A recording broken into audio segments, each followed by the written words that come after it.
Olá, eu sou Janaína Spolidori, especialista em neuroeducação e elaboradora profissional de material didático. E no vídeo de hoje a gente vai falar um pouquinho sobre como ensinar regras para as crianças, porque vocês devem ter reparado que nem sempre as crianças conseguem seguir regras na escola. E isso vai depender muito do jeito que o professor coloca essas regras para a criança, por isso que nem sempre dá certo. Tem algumas formas que fica mais fácil a criança compreender de acordo com a faixa etária. Então, esse daí vai ser o nosso assunto do vídeo de hoje, como ensinar regras na escola, mesmo porque as regras são importantésimas, né? Não é nem importantíssimas. Bom, enquanto eu ajusto aqui o vídeo, vocês podem aproveitar para se inscrever no canal, curtir o vídeo e compartilhar esta informação do vídeo com pessoas que podem se beneficiar aí do conteúdo, né? A gente vai falar um pouquinho sobre a importância das regras, para vocês entenderem melhor o quanto isso influencia na aprendizagem da criança, inclusive acadêmica, né? E eu vou mostrar para vocês um negocinho, mas eu quero que vocês não se assustem, né? Então não precisa ficar assustado, não morde, não arranha e não machuca, tá? Embora um negócio que eu vou mostrar esteja em inglês, porque eu fiz questão de estar original, eu vou explicar para vocês só um negocinho dele. Então é só para vocês não se assustarem, porque eu peguei o documento original, exatamente para vocês verem que eu não faço vídeo sem referência. Tá? Todos os meus vídeos têm alguma referência por trás, só não vão ter referências os vídeos de engenharia pedagógica, porque foi algo que eu desenvolvi, e do mapa de alfabetização, porque também foi algo que eu desenvolvi. Então, isso não vai ter uma referência, embora o mapa ele tenha referências em cada ponto, né? Aqui a gente tem o documento original das funções executivas, que olha, ele foi feito pela maravilhosa Adele Diamond, tá ali no cantinho, coloquei até uma seta. E a gente tem várias funções executivas, gente, só que a Adele Diamond, ela agrupou em 3 grupos aí, ela fez essa categorização, que ajuda demais a pensar melhor na função executiva. Então, a gente vai ter esses em azul que eu coloquei agora, são as 3 funções executivas, para quem não sabe o que é função executiva, né? No caso aí, é só o que seu aluno precisa para realmente aprender, é só isso daí, né? Então, se não conhece, é legal pelo menos entender que são aquelas funções que levam ao raciocínio acadêmico, né? Então, a gente tem 3 funções principais, que são essas daí da Adele, que eu vou falar para vocês agora. E elas vão nos ajudar a ter raciocínio, né? Então, elas vão chegar nesse raciocínio aí, que é o esperado na escola. Pode ser desenvolvido desde o momento do nascimento da criança, então eu tenho até um podcast que fala do desenvolvimento de funções executivas em crianças de 0 a 3 anos, então dá para fazer desde ali o berçário, a creche, mas vai ficando um pouco mais aprofundado aí conforme a criança se adentra no universo escolar. A gente vai ter esses 3 principais, essas 3 Fs principais, né? Para os íntimos são as Fs, funções executivas. A gente vai ter a memória de trabalho, que é o que a gente vai trabalhar ali enquanto memória de curto prazo, né? A memória operacional, ela está dentro dessa memória de trabalho. Tem a flexibilidade cognitiva, que é a capacidade de pensar fora da caixa, né? Entre aspas aí, porque tem alguns poréns, mas é a flexibilidade de eu pensar, por exemplo, que quando eu estou trabalhando regras, eu estou trabalhando também a parte de geografia, porque na geografia a gente tem convivência. E na BNCC, ensino religioso, também tem convivência.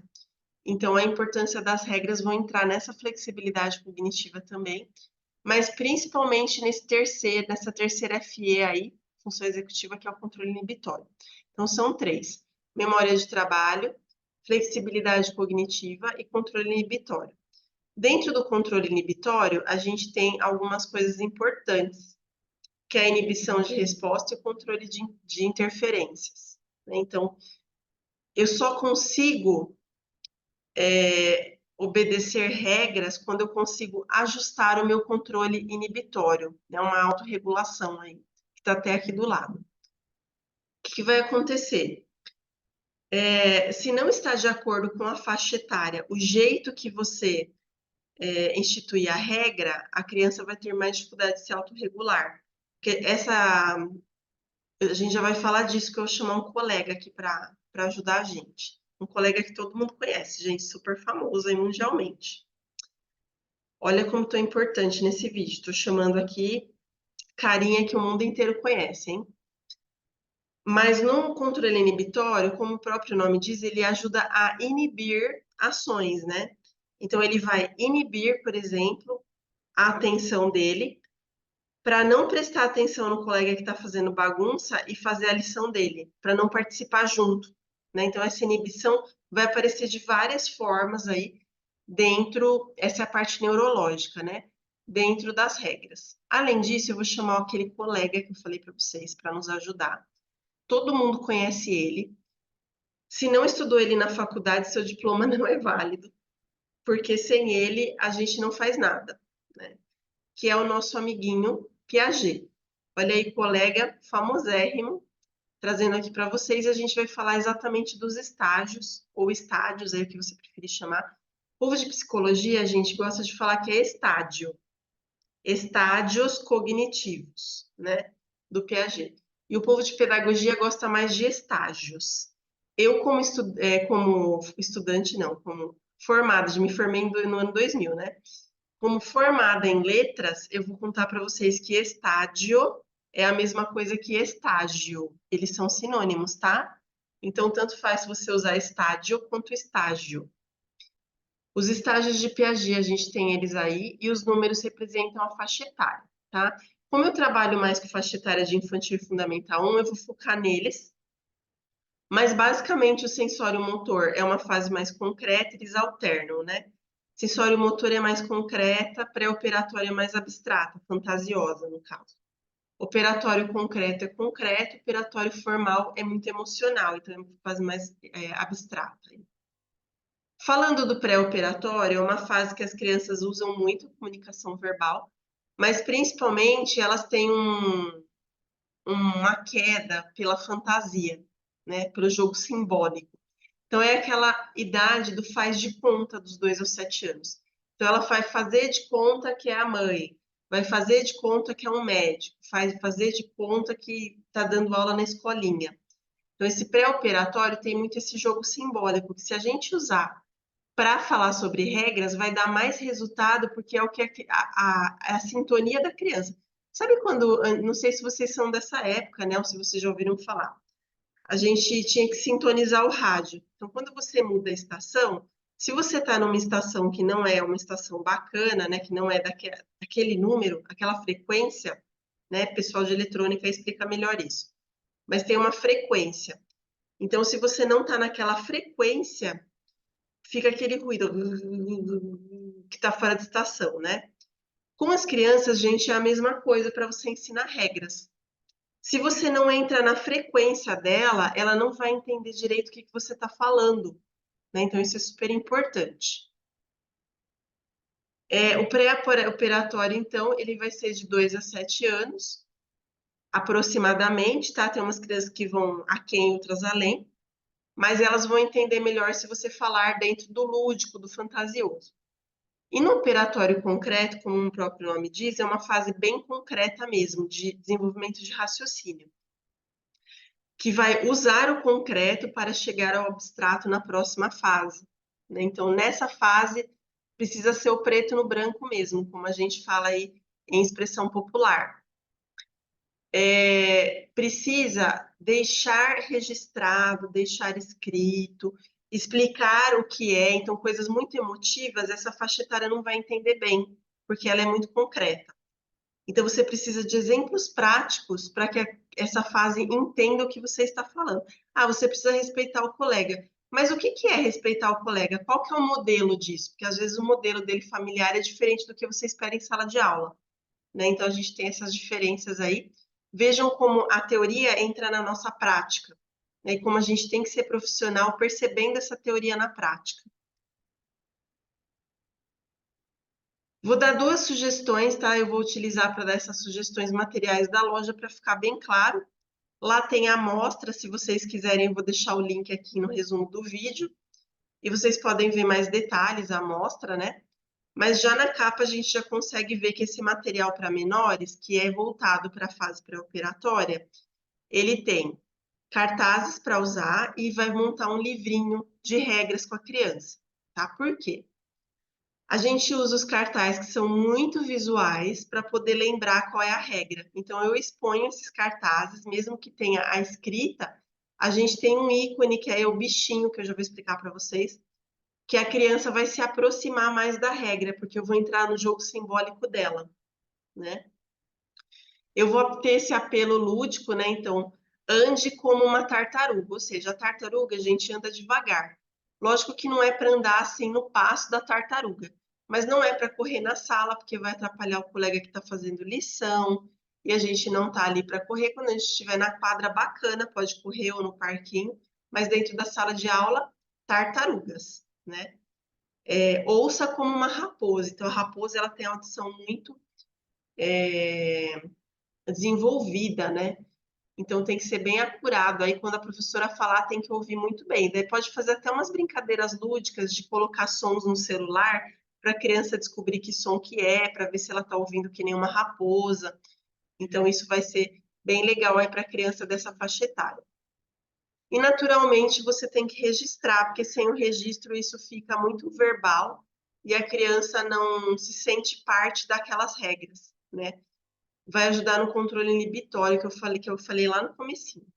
Então, registre as regras com a turma, significa que a gente vai montar esse livrinho com a turma. Porque daí a criança pode deixar o livrinho na mala e ela pode mostrar para os pais, então os pais vão ver que o professor está trabalhando as regras, né? Eles vão auxiliar em casa, né? Indicando o que a criança deve e não deve fazer em sala de aula. Incentive a criança a conversar sobre isso com os familiares, porque às vezes as regras são diferentes na escola e na família, enfim. É importante essa questão e entra na BNCC, né? O que é mais importante ainda. Sugestão 2 para maiores, fase de operatório concreto aí de 7 para 8 anos ou mais, crianças já alfabetizadas, vão entrar em regras da classe, né? Então aí tem uma série de atividades na capa, que eu vou explicar cada uma com os itens aí do lado. Dá para explorar, sim, ações ligadas à emoção, mas vejam, ações, o concreto, né? Vejam que ali aparece atividades de respeito, a tal responsabilidade. Por quê? Não basta eu falar que a criança tem que ter respeito com o colega, eu preciso que ela pense em situações em que isso aconteça, né? Então, além de eu trabalhar regras, eu preciso explicar para a criança concretamente o que é essa parte emocional, né? Que envolve aí a boa convivência, sentimentos para com as outras crianças. Quando que eu gero respeito, quando eu gero responsabilidade? E como as pessoas se sentem com isso, para que não vire aquela balbúrdia sala de aula. Faça com que elas externalizem. Externalizem exatamente essas mesmas folhas aí que eu falei para vocês. O respeito tem outras lá no material, né? A responsabilidade, como que você externaliza? Que ações que você faz em sala de aula que deixam isso claro, né? O que você faz para ser um bom aluno? Além disso, você tem que trazer para o concreto, né? Pode até fazer uma dramatização na hora, pedir para as crianças ficarem em grupinhos e ter os grupinhos do mau comportamento e do bom comportamento em relação a essas regras, né? Quando você respeita, quando você desrespeita. Quando você é responsável, quando você é desleixado, né? Então, esse tipo de coisa deve ser trabalhada assim, mas sempre trazendo para o concreto, que se você trabalhar só conversando, não vai adiantar, né? Para isso, a gente tem o contrato coletivo e individual. Tem o contrato da turma, que vai fazer com a turma toda junto, né? Um texto coletivo. E o do bom aluno. Então, o que o aluno se compromete a fazer naquele ano para poder respeitar as regras. Então, aí são sugestões, como vocês veem, eu não faço material que não seja baseado em teoria, mas eles têm que ser extremamente práticos para você utilizar essa teoria na prática e dar certo, né? Que é a grande diferença das pessoas que são formadas em elaboração e as não são. Sempre falo, gente, que professor não é formado para elaborar material didático.